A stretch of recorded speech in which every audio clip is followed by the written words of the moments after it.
கர்நாடக மாநிலம் மைசூரில் சுமார் 400 ஆண்டுகளாக கொண்டாடப்படும் தசரா விழா கடந்த 2ஆம் தேதி தொடங்கியது.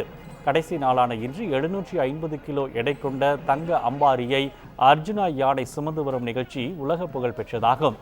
மைசூரை ஆட்சி செய்த மகிஷாசுரன் என்ற அரக்கனை சாமுண்டீஸ்வரி அம்மன் வதம் செய்து கொன்றதன் வெற்றி விழாவாக கொண்டாடப்படும் தசரா விழாவை காண ஆயிரக்கணக்கான மக்கள் மைசூரில் குவிந்துள்ளனர்.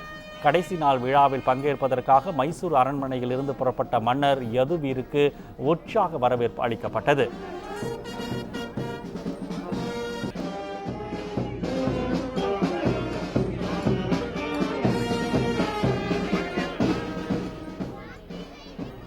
தசரா விழா நடைபெறும் இடத்துக்கு தேரில் அழைத்து வரப்பட்ட மன்னர் யதுவீர் அங்கிருந்த மரத்துக்கு சிறப்பு பூஜை செய்து வழிபட்டார். பின்னர் யானைகள் ஊர்வலமாக வரும் ஜம்போ நிகழ்ச்சியும் நடைபெற்றது. இதையடுத்து கொட்டும் மழைக்கு நடுவே வீடு, அரண்மனை, கோயில் போன்ற வடிவங்களில் அலங்கரிக்கப்பட்ட வாகனங்களின் ஊர்வலம் நடைபெற்றது.